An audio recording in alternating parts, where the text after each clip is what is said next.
तू air फ्रायरमध्ये काय काय बनवतेस किंवा तुझ्याकडे कोणत्या कंपनीचं एअर फ्रायर आहे, ते युजफुल आहे का, असं बरेच प्रश्न मला वारंवार विचारले जातात. म्हणलं चला याच विषयावर हा छोटासा व्हिडिओ करूयात. यामध्ये एअर फ्रायर दाखवतीये, सोबत दाखवणार आहे यामध्ये मी काही बनवलेले पदार्थसुद्धा. इनालसा कंपनीचं एअर फ्रायर आहे माझ्याकडे. यामध्ये 8 प्रीसेट मेनू आहेत.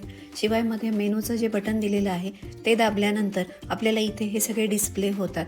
त्यामध्ये असलेल्या प्रत्येक मेनूप्रमाणे आपण यामध्ये सिलेक्शन करू शकतो. यामध्ये आपल्याला टेम्परेचर आणि टाईम हा प्रीसेट केलेला मिळतो.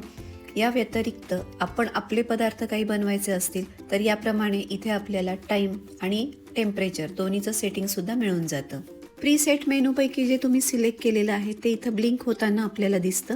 आणि इथे जे कॉर्नरला बटन आहे हे पॉज किंवा ऑनचं बटन आहे. एअर फ्रायरच्या टबमध्ये आपल्याला डायरेक्ट कुकिंग करता येतं, तरीसुद्धा इथे मी सिलिकॉन लायनर घेतलेलं आहे. यामध्ये पदार्थ बनवला तर टब आपला खरकटा होत नाही आणि पदार्थ हाताळायला पण सोपा जातो. आता यामध्ये रोस्टेड मसाला काजू मी बनवते. त्याकरता 5 मिनटं एअर फ्रायर प्रीहीट करून घेतलं. यामध्ये काजू ठेवले आणि 1 मिनटं याला रोस्ट करून घ्यायचं. 1 मिनटानंतर टब बाहेर काढायचा. यामध्ये थोडंसं तूप, तेल, बटर जे काय पाहिजे असेल ते ॲड करायचं, मिक्स करायचं. वरतून थोडंसं तिखट मीठ ॲड करायचं आणि हे पुन्हा लावून द्यायचं. पुन्हा 2च मिनटात असे छान आपले खरपूस काजू तयार होतात. तेल तूप अगदी सुरुवातीला ॲड केलं तरीसुद्धा चालतं. आता यामध्ये टोस्ट सँडविच बनवते. शिवाय हे क्लब करणार आहे. याकरता इथे मी ब्रेडच्या स्लाइसवर बटर लावून घेतलं. आलू पराठ्याचं थोडंसं सारण शिल्लक होतं ते घातलं.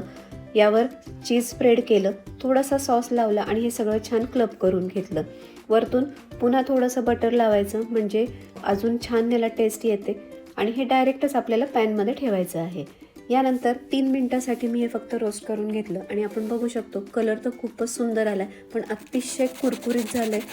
अशा प्रकारे प्रॉपर टोस्ट सँडविच तयार झाले.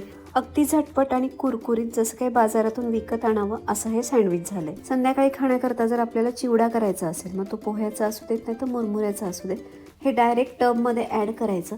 यामध्ये वरतून थोडंसं तेल, तिखट, मीठ, हळद, हिंग, पिठी साखर जे काही आपण चिवड्याला घालतो ते सगळं काही घालायचं. सगळं छान मिक्स करून घ्यायचं आणि आपल्या टबमध्ये जी जाळी येते ना, ती जाळी मात्र आवर्जून वर लावायची, नाहीतर आतमध्ये एअर फ्राईंग होताना मुरमुरे उडतात. अगदी 5 ते 6 मिनटासाठी हे लावायचं आणि 5-6 मिनटांनी हे जर आपण चेक केलं तर इथे बघू शकतो मस्त खुसखुशीत असा चिवडा आपला कमी तेलामध्ये तयार झालेला आहे.